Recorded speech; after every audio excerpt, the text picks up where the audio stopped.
Hi, it's Miss Priscilla of the Appleton West Library, and I am book talking a book that I just finished reading called Words in Deep Blue by Cath Crowley. This book is set in Australia, but it really could take place anywhere. So we have two main characters, Rachel and Henry, and it's told from their points of view. This I would have to call a realistic romance. It's definitely a romance. It's kind of like, when I say realistic romance, to me this reminds me of like Fault in Our Stars in the way the balance of the romance, because it's definitely a romance, but it's also definitely a realistic fiction. So Rachel is one of our main characters. She and her family used to live in Sydney, but she and her mom and brother moved to live with their grandmother on the ocean. But we know that her brother has died in the past year when he was swimming in the ocean.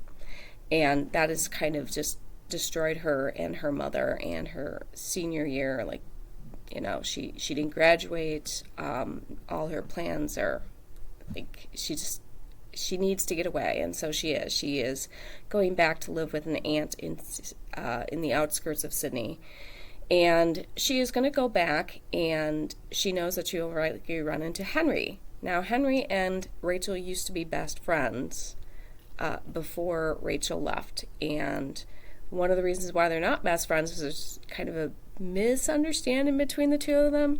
The day before she left, Rachel left a letter for Henry in a book in something called the Letter Library, telling Henry she wanted to be more than just friends, that she loved Henry.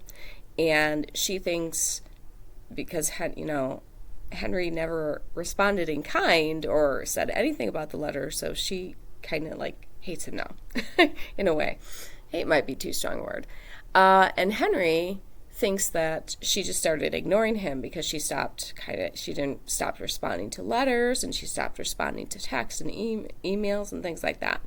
So they are not friends at this point, but Henry's family owns a bookstore, and the job that Rachel has falls through, and she ends up working at the bookstore to help inventory the bookstore, because the family, although most of the family members don't want the bookstore to be sold, it's not making a lot of money, and the mom is kind of like, and the family kind of votes on it, although there are some mixed reasonings as to why, like, Henry votes on it. So Henry is obsessed with this girl, Amy, and he has been for a long time.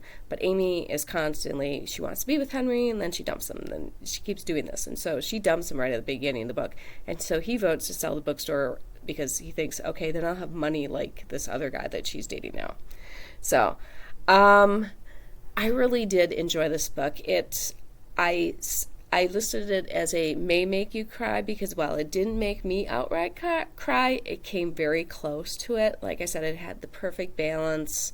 Like I said, what it reminded me most of was Fault in Our Stars, because it had that perfect balance of realistic, real-life world, big-time problems combined with a romance. Romance is most definitely a part of this book, and an intentional part of this book.